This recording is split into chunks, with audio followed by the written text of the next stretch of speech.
사회복지 어, 세 번째 강의 시작하도록 하겠습니다. 불교 사회복지 뭐라고 이름할 수가 있을까요? 종교에서의 사회복지가 많이 있습니다. 그래서 종교별 복지활동을 어느 정도 하고 있는지 그렇게 알아보는 것도 불교 사회복지를 그렇게 준비하는 데 있어서 좀 도움이 되지 않을까 해서 그런 점에서 살펴보고 또 사회복지 이론적인 것도 함께 병행하면서 이번 시간 함께 해보도록 하겠습니다.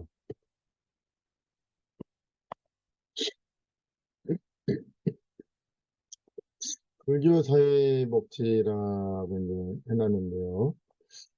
어,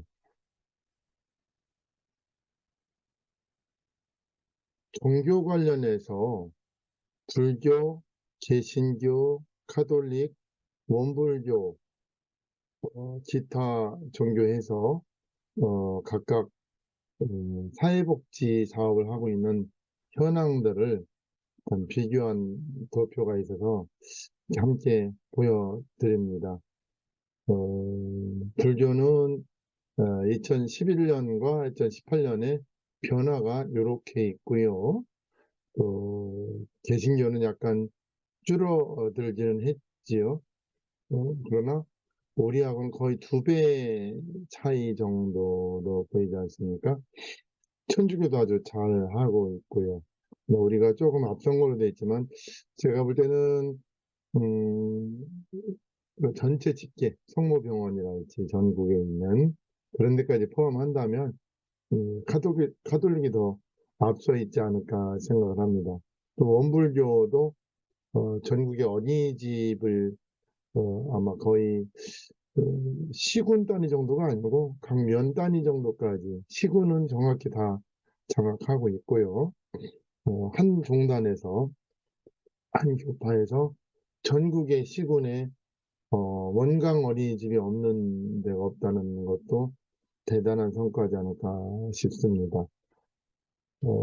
그런 차원에서 우리가 생각하는 종교사회복지라는 것은 조금 더 우리가 좀 불교적 마인드에서도 적극성을 띠고 좀 접근해야 되지 않을까 생각을 합니다.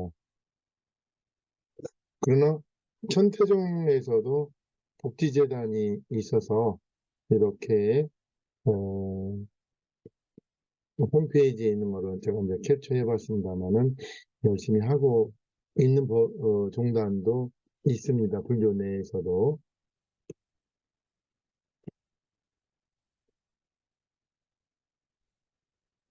작은 나눔으로 큰 복을 만듭니다. 돼 있나요? 어, 종단 차원의 어떤 복지법인을 설립을 해서 전국에 있는 같은 종단 내에 어떤 그 사찰에서 복지 활동, 복지 사업을 할 수 있도록 어떤 정보를 알려주고 역할을 해주는 이것이 중요한 것 같아요. 대개 보면 지자체에서 복지 사업이나 복지 시설을 위탁을 할 때 현재 잘 하고 있나, 실적이 어느 정도 되나 이걸 가장 우선시하는 경우가 많이 있거든요. 그게 전부는 아닌 데도 있지만 그래서 아마 이렇게 종단 차원에서 좀 지역을 넘어서는 그런 법인을 운영한다면은 훨씬 종도 스님들한테도 도움이 되지 않을까 생각을 합니다. 그래서 여기서 하는 것들은 뭐 노인복지시설이랄지 아동복지 시설이랄지 장애인복지시설 등 다양한 종류의 천태종에서도 복지 활동을 하고 있는 걸로 알고 있습니다. 그래서 이런 것들이 조금씩 조금씩 우리 종단, 우리 전체 법인에서도 우리 전체 종단 법륜종에서도 한 번쯤은 고민을 해봐도 좋지 않을까 생각을 합니다. 요즘은 포교가 다양화되어야 되기 때문에 옛날처럼 막 지극정성으로 와서 절에서 먹고 자고 며칠씩 하는 또는 몇 달씩 또는 몇 년씩 있는 그런 수행자 또는 그런 기도하는 사람이 아마 각 절마다 거의 없거나 전무한 상태라는 것은 여러 사찰에서 이미 느끼고 있는 점일 겁니다. 그런 차원에서 새로운 시대의 포교는 어떤 독지를 매개로 산다면 훨씬 도움되지 않을까. 또한 그동안 이게 다만 신도 확보, 포교라는 차원도 있지만 기존 신도, 우리 절에 다녔던 사람들을 위한 배려 차원에서도 이게 필요하지 않을까 생각을 합니다. 그랬을 때 우리가 좀 공신력을 가지고 지속적으로 대를 이어서 그 절에 다닐 수 있는 믿음이 형성되지 않나 생각을 합니다. 그래서 이 천태종 복지재단에서 하는 이런 활동들을 볼 때 다양하게 복지 활동을 해야 될 필요도 있고요. 뭐 어린이집은 어린이집 한쪽에만 편중될 게 아니고 다양한 장르로 이렇게 해 나갔을 때 오히려 사회적 반향이 나오지 않나 생각을 합니다. 그런 차원에서 우리 종단에서도 이런 다채로운 복지 활동들을 좀 함께 지혜를 모아서 준비했으면 하는 그런 바람도 한번 가져봅니다. 그래서 이번 이제 사회복지에 대한 이제 이론적 강의와 더불어서 실질적 이런 의지를 가지고 있는 스님들끼리의 모임도 만들어서 함께 논의해 나가면 좋을 것 같습니다. 여기서 잠시 영상 한번 보며 좀 쉬어갈까요?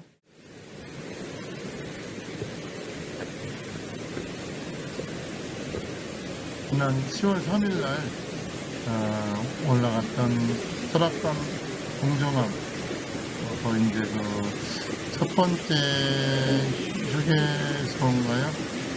나올 때쯤 된 것 같습니다. 설악산을 갈 때마다 느끼는 것은 길은 이미 먼저 간 사람들이 만들어 놓은 거죠. 가다 보니까 여러 사람이 한 사람이 가고 두 사람이 가다 보니까 길이 만들어지는 것이지 길이 있어서 가는 것이 아니고 물론 후세 사람들은 앞에 선배님들이 간 길을 편하게 갈 수 있는 장점도 있습니다만은 또 자신만의 길을 개척해서 후배 사람들한테 그렇게 넘겨줘야 될 의무도 있지 않을까 생각을 합니다. 2개 정도 사회복지재단이 있습니다, 여러분. 그래서 어, 전국에 많은 조계종 사찰들이 있잖아요. 그래서 하나의 복지법인이 전국 단위로 이렇게 할 수 있게끔 법인 체제를 갖춰 놨습니다. 아까도 말씀드렸다시피 공공기관에서 복지법인에 위탁을 하게 될 때 그전에 어떤 그 업적들이 있느냐, 운영 경험들이 있느냐를 더 주요 점수로 많이 배정하기도 하기 때문에 그런 점에서 하나의 법인을 가지고 전국화 또는 어떤 지역화, 그룹화할 때 훨씬 큰 힘을 발휘할 수 있는 것이고 그래서 조계종에서도 이런 면을 잘 안배를 해서 각 지역별로 조계종 이름으로 종단 이름으로 큰 복지관이나 어떤 요양시설을 획득해서 하는 경우들이 많이 있습니다. 또한 그 복지재단에서는 또 그 여러 또 봉사자들을 활용하는 그런 또 활동도 많이 하고 있더라고요. 자원봉사 활동이랄지 자비 나눔이랄지 일파만파라는 이름으로 해서 후원도 많이 참여하게 하고 더 나아가서 요즘은 카카오가 대세이기 때문에 카카오로 해서 그렇게 친구도 이렇게 추가하게 하고 카카오톡으로 해서도 그 후원을 할 수 있게끔 그렇게 하는 장치까지 만든 걸로 알고 있습니다. 그래서 우리가 하고자 한다면 너무나 많은 일들이 있고 그렇게 관심을 두지 않는다면 할 일이 하나도 없고 그런 파트가 또 복지이지 않을까 싶습니다. 총지종인가요? 총지종도 비록 큰 종단은 아니지만 이렇게 여러 활동들을 많이 하고 있습니다. 사회복지시설 지원이랄지 수탁이라고 그래요. 예, 공공기관에서 지어놓고 그걸 어느 법인에서 하겠습니까? 라고 이제 공고를 하고 그걸 따내는 거를 수탁을 한다 그럽니다. 그래서 이런 일들을 종단체에서 하기 때문에 또한 이렇게 아까 말씀드린 대로 실적에 있어서 앞서기 때문에 유리한 지점에 있기도 합니다. 사회복지 사업에 대한 어떤 조사나 연구도 같이 하고 있고 또 자원봉사활동 프로그램도 개발도 하고 있고 또한 지원도 하고 있습니다. 일반 신도 또는 신도가 아닌 분들도 자원봉사를 매개로 절에 관심을 갖고 봉사에 관심을 가지면서 단계 연을 맺어 나가다 보면은 언젠가는 우리가 원하는 방향의 포교가 이루어지지 않을까 하는 그런 바람에서 아마 이렇게 다양한 장르의 봉사활동들을 늘려나가는 걸로 알고 있습니다. 그래서 우리가 해야 주안점을 두할 게 이 봉사활동, 봉사자 관리 그리고 사회복지관이나 이 유사 단체들의 협력 관계를 얼마나 잘 맺어가느냐가 또한 그 복지 포교의 관건이라고도 볼 수 있을 것 같습니다. 홍지종 그렇게 뭐 잘 알려져 있지는 않지만 그래도 사회복지에 대해서 이렇게 관심을 갖고 여타의 종단보다도 활동적으로 이렇게 지휘 활동을 하고 있다라는 거 조금 염두에 둬야 될 것 같아요. 이때 보면 산하기관에도 요양원이 있고 어린이집 있고 뭐 어디 강남 구림 초록 어린이집도 있고요. 위탁 경영하는 데도 있고 재단에서 하는 데도 있고 그렇습니다만은 이런 점들이 우리가 경각심을 가지고 봐줘야 될 점이 아닌가 생각합니다.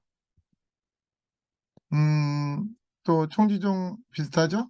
진각종도 한번 들어보셨죠? 종단 이름.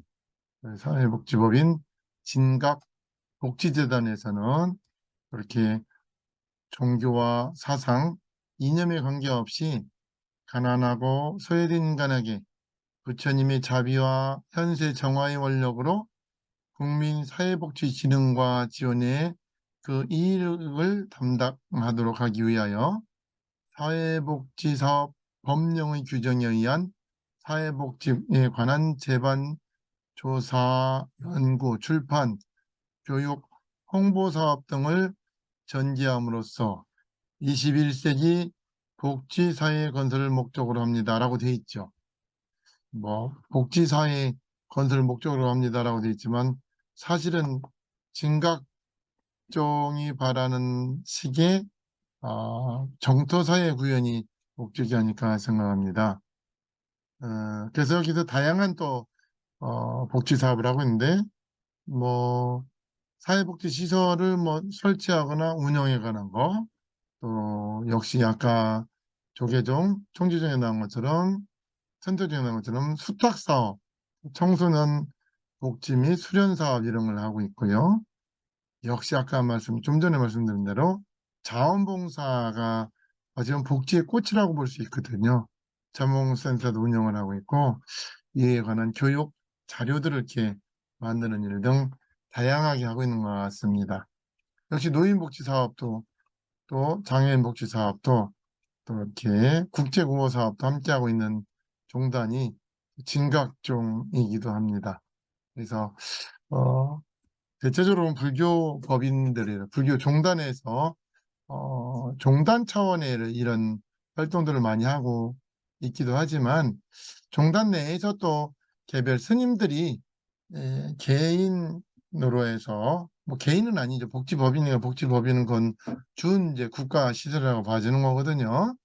개인 사찰에서 법인을 만들어서 또 소소한 포교를 해나가는 경우도 많이 있습니다. 분야별로 우리가 이제 하는 사회복지 시설 현황을 보면 2010년도에는 절대적으로 노인복지가 강세를 이루고 있었습니다. 2013년에도 역시 그걸 유지를 하고 있지만은 점점 장애인 복지 쪽이 좀 늘어나고 있는 게 이렇게 눈으로 시각적으로 보여지는 현상입니다. 아동 복지도 역시 점점 늘어나고 있는 추세입니다. 물론 지금 우리나라가 초고령화 사회에 진입했기 때문에 아직도 노인 복지에 관한 거는 계속 발전될 수밖에 없고 더 관심을 줘야 될 분야이기도 합니다. 고령화 사회가 되면서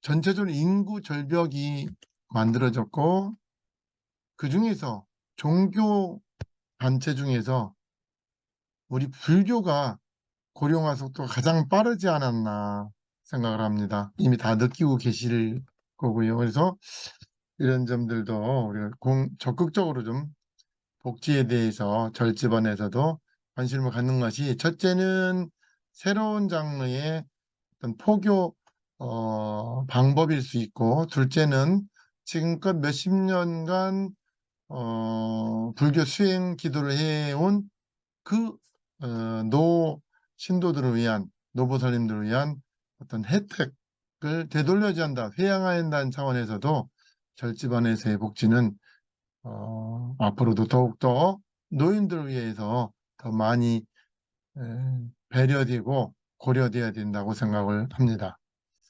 그래서 영상 하나 보고 지나갈까요, 여러분?